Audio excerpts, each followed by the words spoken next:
자, 11장 암호학 정보화 시대의 영탐꾼. 자, 비밀을 지키고 또 그 비밀을 깨트리는 그런 그 창과 방패의 그 모순이 암호학이라고 표현을 했는데, 그 세계여행을 많이 다니면서 수학의 역사를 조사하면서 이 고대 여러 가지 그런 사료로부터 그 불분명한 의미를 밝혀내는 그런 작업이 암호 해독과 같다고 저자는 느꼈다고 합니다. 자, 암호의 기본과 구성, 암호는 어디에 있고 또 어떻게 도전할 것인가. 일본에서도 도쿠가와 막부 말기에 그 무사 조직에도 첩보나 정탐을 행하는 감찰 부서가 있었고, 이러한 부서가 주로 한 일이 외부의 움직임이나 정보 탐색을 임무로 했다고 합니다. 이게 이제 제국주의 군부의 헌병과 비슷하고, 또 그런 헌병을 배출하는 일본의 나가노 학교 스파이를 양성하고, 또 미 국무성의 CIA나 구조선의 KGB, 또 우리나라의 국가정보부, 정보국, 국정원 등이 다 같은 그런 조직인데, 이런 조직은 모든 국가나 사회 집단에 존재하고 보통 회사에 있는 그 인사부가 그런 역할을 한다고 볼 수 있습니다. 정보를 취합하고 관리하는. 외부의 암호 해독과 부서 혹은 동료 사이의 비밀을 유지하고 하는 그런 일은 전쟁에 한하지 않고 평상시에도 중요한 역할을 한다고 합니다. 미국은 일본과 전쟁한 지 1년도 되기 전에 미 육군 신호정보대가 일본의 암호 해독에 성공하여 일본이 사용하던 암호기 퍼플, 암호기 B형의 모조품을 완성시켰고, 이 시점부터 일본의 비밀은 미국에 읽혀졌고, 전략 전술은 물론이거니와 대소련 공작이나 화평 공작의 비밀이 완전히 상대방에게 읽혀졌으므로 패전은 시간 문제였던 것입니다. 현재도, 평화시인 현재도 정치, 외교, 기업, 통상의 모든 대외 전략에서 암호가 필요합니다. 암호, 그것은 수학 중에서는 당연히 응용수학 분야라고 할 수 있지만, 사실은 수학 중에서도 가장 순수한 수학 분야의 이론을 활용하고 있습니다. 수학 퍼즐놀이가 그런 그 암호하고도 비슷한 내용이 있다고 여기 간단히 소개했습니다. 암호 해독은 뭐 이런 그 복면산, 뭐 이렇게 숨겨놓은 그런 그 이면에서의 그 규칙을 찾는 거, 뭐 인수분해하라 이런 것도 뭐 이 말이 잘 되는지는 모르지만, 뭐 이런 답을 찾는 것도 이 사람은 암호로 생각을 했고, 또 이렇게 둘로 잘라서 정사각형을 만들어라 이런 퀴즈 같은 퍼즐 같은 것도 이제 암호의 일종이 아닌가 얘기했는데, 실제로 이거 헬렌 켈러가 암호로 사랑의 도피행을 계획했었다는 게 신문에 났었는데, 36세 헬렌 켈러가 연인인 비서 피터 페이건에게 연락을 취하려 했으나 이제 실패했다 하는 그런 암호를 이용해서 그 신문 기자였던 그 비서하고 커뮤니케이션을 했다는 거. 뭐 지도 위에 암호 데이터, 또 암호를 풀면 뭐 당신도 007이 되는가, 뭐 영국에서 구소련의 스파이 폭로가 계속된다, 뭐 등등 여러 가지를 그냥 좀 이렇게 섞어서 그냥 재미있게 표현을 한 겁니다. 자, 이제 진짜로 암호 만들기와 또 암호를 풀기, 코딩과 디코딩, 인크립션과 디크립션 해야 된 예로, 여기서는 그 살인범 예를 들었는데, 일본에서 데루쿠 하루노루라고, 이게 이제 예로 들었는데, 퍼즐을 푸는 것 또한 일종의 암호 해독이라고 할 수 있는데, 전 세계에서 일하는 암호 작성이나 해독에 관련된 연구원 대부분이 수학자인 것은 잘 알려져 있지 않다.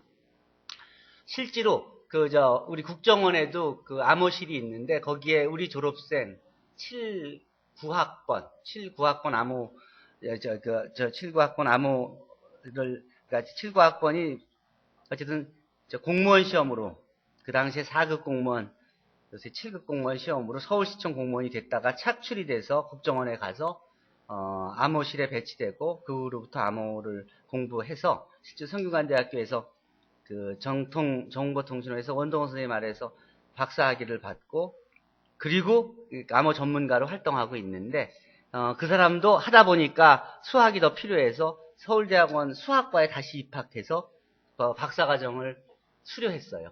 가끔 여기 대학원 다닐 때 자주 들러서 얘기를 많이 들었었는데 어쨌든 이 수학자들이 이 암호에는 당연히 많이 포함해서 활동하고 있습니다.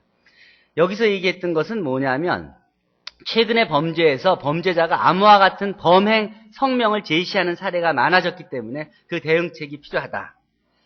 그 예로 이 사카키바라 데루쿠 하노루라는 그런 그 범죄가 있었는데 이 연령 미상의 세상을 놀라게 하고 또 그 반응을 즐길 목적으로 저지른 범죄, 즉 사이코패스인데 이런 이 범죄자들이 이제 그 범행을 저지르면서 이 암호를 이제 남겨놓고 하는 경우들이 종종 있습니다.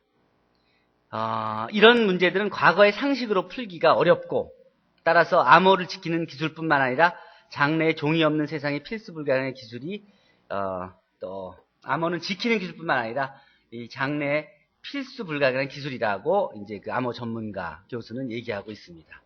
아까 얘기한 이 사이코패스가 한 범죄로 고베 아동 연속 살인 사건을 예로 든 겁니다. 이 암호 내용을 보면 이 데루쿠 하노루의 그 암호의 해독은 요 숫자들을 보면 요런 그 숫자들을 남겨놨는데 그걸 파악하니까 이 어떤 살인의 책 중에 각 격언의 맨 끝에 있는 글자들을 나열한 것이 아닌가 하고 추측을 하게 됐습니다. 본인은 자살했기 때문에 정확한 해석은 알 수 없다. 그랬고 이 교토에서 데루쿠 하노루의 수수께끼를 풀다 하는 것이 이제 신문에 나고 하는 이런 식으로 이제 암호가 전쟁뿐만 아니라 이런 평화 시에도 또 이런 기업 간에 또는 범죄에서 활용된다는 그런 얘기들을 한 겁니다. 영국 정보부에서 신문 광고에 스파이를 구한다고 이 광고를 내기도 하고 했답니다.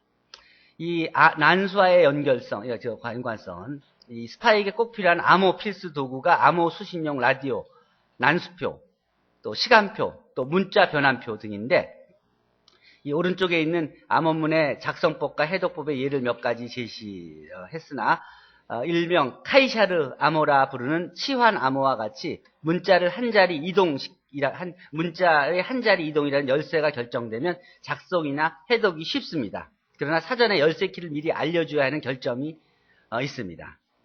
공통의 난수표를 준비하여 암호문 처음에 몇 쪽에 몇 줄째부터 시작한다는 지시를 하면서 난수표를 활용하는데 이 암호는 난수표를 사용하는 일종의 규칙으로 구성된다고 볼 수 있습니다. 이 점자들도 암호로 이해했는데 여기 예를 보죠. 이 더하기 암호. A사의 주식이 오른다는 말을 평문으로 쓰면 아시아노, 카부, 가루 이런 말을 이걸 한 글자씩 키를 1을 더해주면 A는 B로, S는 T로, H는 I로, A는 B로 하는 식으로 글자를 이동시켜서 보내버리면 그러면 이제 글자들이 이게 이제 암호문이 가게 되고 이걸 받아도 이게 이동시키는 숫자를 모르면 글자를 파악하기가 어렵다 이런 소리고 바이네르 암호, 다표식 암호는 이렇게 몇 개씩 묶어서 오른쪽 난수표로부터 자리 옮김의 문자 수를 읽는다.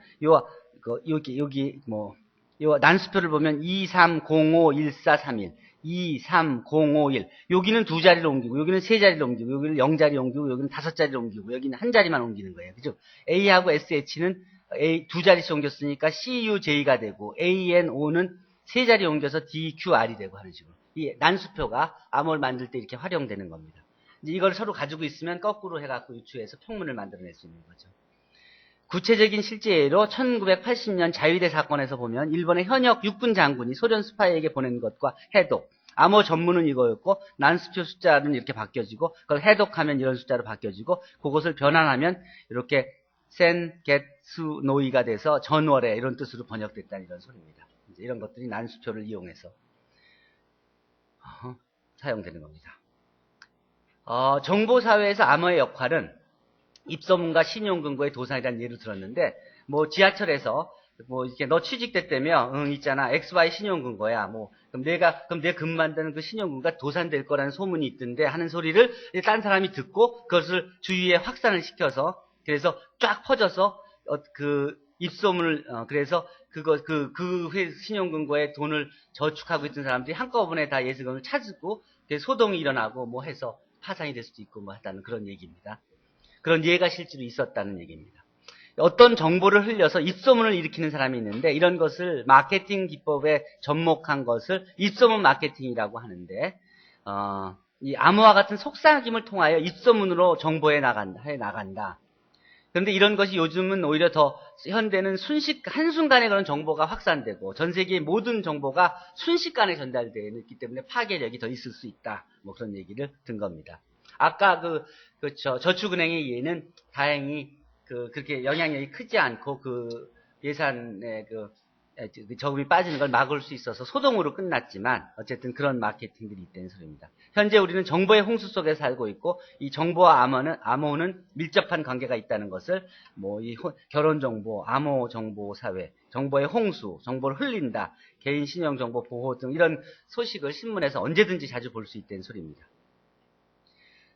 생각해보면 안에서는 일본의 최초 만화로 조수희화, 여기 조수, 이 새와 이 짐승, 또 들의 그림, 우스운 만화죠. 새와 짐승의 만화 속에, 수수께끼들이 많이 있는데, 요게 이제 일본 만화의 시초라고 불리는 그런, 현존한 4권의 만화가 있습니다. 교토 고산지라는 그 절에 1547년에 불탔을 때 일부가, 훼손됐고, 그 후에 몇 번 복원되었으나, 500년 후인 현재도 완전히 원래 의도가 뭐였는지를 밝히는 것이 암호 해독하고 비슷하지 않냐 하는 예로 이제 그림을 이렇게 들었습니다. 옛날에 이렇게 그림 만화로 짐승들이 사람을 풍자해서 이렇게 비유했던데 이것들이 도대체 무엇을 의미하려고 이렇게 그렸었던가 하는 것이 혹시 암호로 이 의사를 전달하려는 것이 아니었냐 하는 식으로 이해를 했습니다. 자, 이상이 암호에 대해서 간단하게 소개했는데 약간은 좀 무리한 논리 전개도 있고 했지만 어쨌든 암호의 기본적인 난수표를 이용한 암호에 대한 소개를 했고 그 원리를 얘기했고 그리고 암호가 현재 사회에 얼만큼 깊이 우리 생활 속에 접근해 있는지에 대해서 소개를 했습니다. 자, 이상의 내용에 대해서 궁금한 점 있으면 질문하도록 하세요.